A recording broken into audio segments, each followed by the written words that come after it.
테슬라 투자 소식입니다. 테슬라 새 기가팩토리 투자, 중국 캐틀과 배터리 협력 강화에 힘실려. 미국 테슬라가 이른 시일에 새 대규모 전기차 공장 기가팩토리 투자 계획을 발표하고 중장기적으로 10곳 이상의 새 공장을 건설하겠다는 계획을 세우고 있다. 테슬라가 최근 전기차의 중국 캐틀의 배터리 탑재 비중을 확대하고 있는 만큼 전기차 공장을 신설하는 과정에서 캐틀의 배터리 수급을 중요한 요소로 고려할 수 있다는 분석이 나온다. 비즈니스 인사이더 등 외신 보도에 따르면 일론 머스크 테슬라 CEO는 2030년까지 연간 전기차 생산량 2천만 대를 달성하겠다는 목표를 적극적으로 앞세우고 있다. 올해 테슬라의 연간 생산량은 200만 대에 이를 것으로 추산되는데 생산 능력을 10배 수준으로 키우겠다는 의지를 강조하고 있는 셈이다.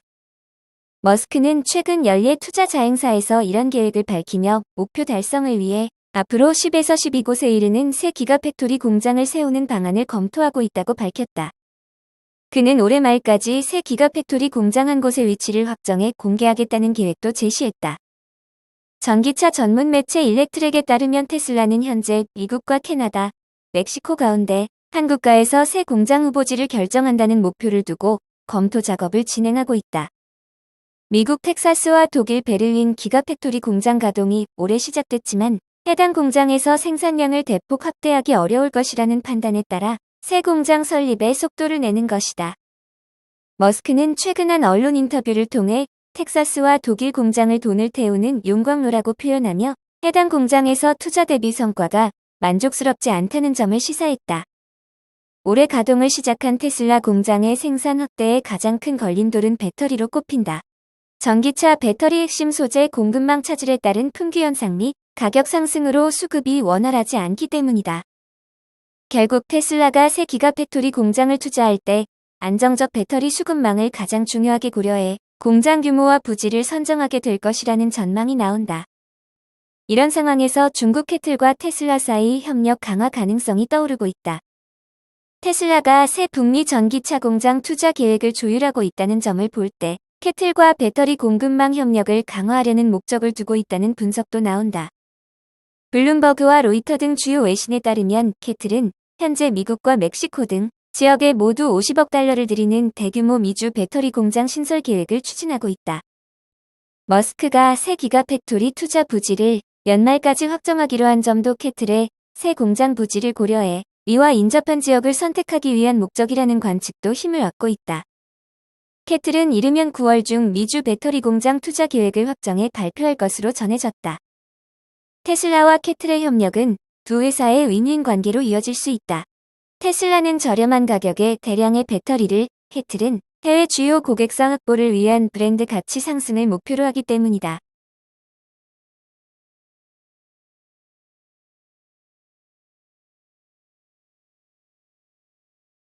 니오 투자 소식입니다.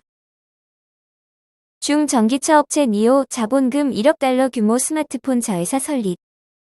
중국 전기차 업체 니오가 자본금 1억 달러 규모로 스마트폰을 개발 생산하는 자회사를 설립했다. 외신에 따르면 니오는 최근 상하이에 니오 모바일 테크놀로지를 설립했다. 니오의 공동 창업자인 칠리궁 회장이 이 신생회사의 대표로 전해졌다. 앞서 윌리엄 리 니오 최고 경영자는 지난달 28일 생중계된 한 행사에서 자사 차량 소유주를 위해 매년 새로운 스마트폰을 개발하는 것이 목표라고 밝힌 바 있다. 엔젤 투자회사 일라는 스마트폰은 니오 생태계의 일부이며 니오 운영체계와 호환될 것으로 보인다며 그러나 자동차 회사인 니오가 애플과 샤오미 같은 스마트폰 브랜드와 경쟁할 수 있는 제품을 설계하고 생산하는 것은 어려울 것이라고 말했다. 니오는 리샹 샤오펑과 함께 미국 테슬라에 대항해 급성장 중인 중국의 전기차 3대 스타트업이다. 이들 3개사는 모두 자사 차량과 연결할 수 있는 기술이나 디지털 제품 개발에 박차를 가하고 있다. 니오는 지난해 12월엔 운전자가 차량에 탑승한 채 가상현실과 증강현실 고글을 활용할 수 있는 중형 세단인 ET5를 내놨다. 니오는 운전자가 계기판을 자주 보지 않아도 AR 고글을 통해 전방 도로 상황을 주시하는 데 도움받도록 할 계획이라고 설명했다.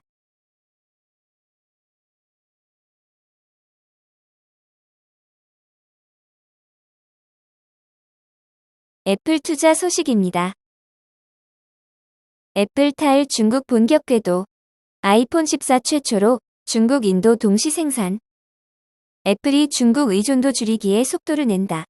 대만을 둘러싼 미중 갈등이 극에 달하면서 안정적 제품 생산을 위해 생산 기지 다변화의 필요성이 커지고 있기 때문이다. 업계에 따르면 애플 전문가 알려진 TF 인터내셔널 증권 권민치 분석가는 애플이 아이폰 14를 인도와 중국에서 동시에 생산할 것이라고 진단했다. 그동안 애플은 중국에서 아이폰을 대부분 생산했고 인도, 브라질 등에서는 제품 출시 수개월 후에 일부만을 만들었다. 예를 들어 아이폰 13의 경우 인도 공장에서는 출시 7개월이 지난 올해 4월 처음 생산을 시작했다. 이어 몇 주 후에 브라질에서도 아이폰 13을 만들었다. 고 분석가는 여전히 중국 물량이 가장 많지만 중국 외 다른 곳에서 아이폰 생산을 하는 큰 이정표가 될 것이라며 공급에서 지정학적 충격을 줄이는 동시에 인도를 차세대 성장 동력으로 삼고 있음을 암시한다고 말했다. 애플에게 중국은 최대 생산 기지이자 동시에 거대한 소비 시장이다. 하지만 최근 들어 중국 리스크로 어려움을 겪는 일이 반복되면서 난감한 상황에 빠졌다. 올해 초 중국이 상하이를 전면 봉쇄하면서 애플은 제품 수급에 어려움을 겪었고 2분기에 40억 달러가량의 손실을 입었다. 또한 낸시 펠로시 미국 하원의장이 대만을 방문한 이후 중국이 대만 업체들을 압박하면서 애플을 곤혹스럽게 하고 있다. 중국은 수저우에 있는 페가트론 공장에서 만든 제품의 선적을 중단시켰다고 니케이 아시아가 보도했다. 페가트론은 애플의 주요 공급사 가운데 하나다. 펠로시 의장이 대만을 방문했을 때 TSMC, 페가트론 관계자들과 만남을 가진 것이 이유로 꼽힌다. 애플은 장기적으로 중국을 대체할 생산 기지로 베트남을 꼽는 것으로 보인다. 팀 쿡 애플 최고 경영자는 2분기 실적 발표 이후 컨퍼런스 콜에서 베트남, 브라질, 인도네시아 등에서 두 자릿수 이상의 매출 성장을 거뒀고 인도는 배 이상 매출이 늘었다면서 신흥시장에 대한 관심을 드러냈다. 판민진 베트남 총리는 올해 5월 미국에서 쿡 CEO를 만나 베트남 투자 확대를 논의하기도 했다. 베트남에서는 31개 협력업체와 16만 명의 근로자들이 애플 제품에 들어가는 전자부품과 장비를 만들고 있다. 에어팟 일부는 베트남에서 생산 중이다. 올해 6월에는 아이패드도 일부 생산을 베트남으로 이전한 것으로 알려졌다. 쿡 CEO는 베트남 내 애플 공급망을 확대하고 생산된 부품과 서비스 이용을 늘리는 방향을 고려 중이라고 말했다.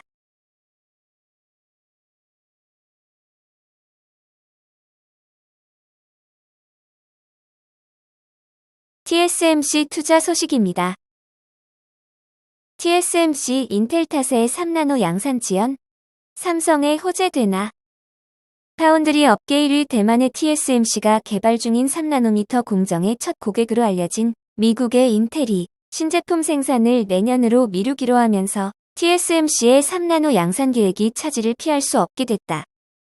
업계에 따르면 대만의 시장 조사기관 트렌드포스는 최근 보고서에서 인텔이 메테오 레이크의 GPU 칩셋의 대량 생산을 올해 하반기에서 제품 설계 및 공정 검증 문제로 내년 상반기로 미룬 뒤 다시 내년 말로 연기했다고 밝혔다.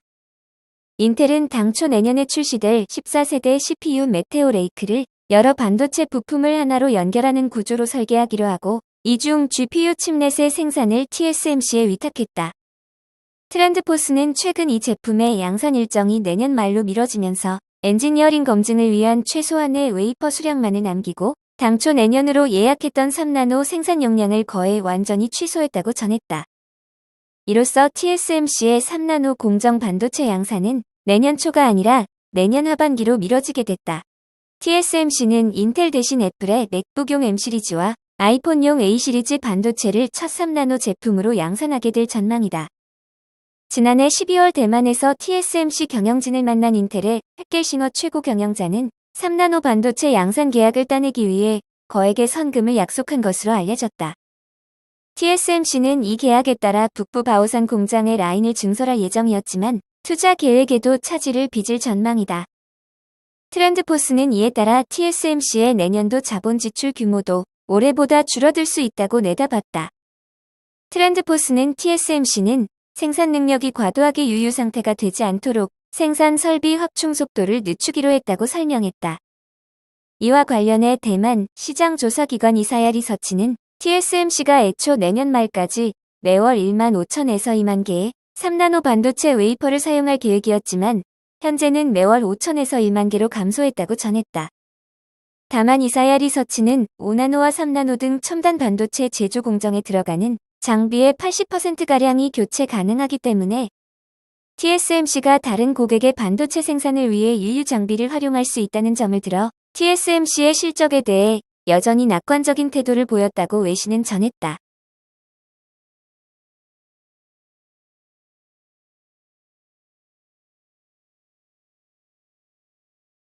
바이두 투자 소식입니다. 바이두, 중국 첫 무인 로보택시 운행 라이선스 획득. 중국 검색 엔진 거물인 바이두는 중국의 2개 도시에서 처음으로 무인 로보택시 운행 라이선스를 획득했다고 로이터 통신이 8일 보도했다.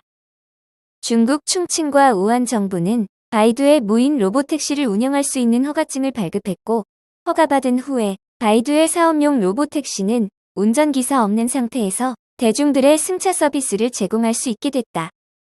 해당 허가증은 이날부터 효력이 발생하는 것으로 알려졌다. 바이두 스마트 주행그룹의 수석 안전운영 책임자 웨이둥은 이 허가증은 자율주행 산업의 뜻깊은 의미를 담고 있다며 이 순간은 달에 착륙하는 것과 비슷하다고 말했다. 바이두는 충칭과 우한에서 각각 5대의 유료 무인 로보택시를 배치하고 지정된 지역에서 운행할 예정이다.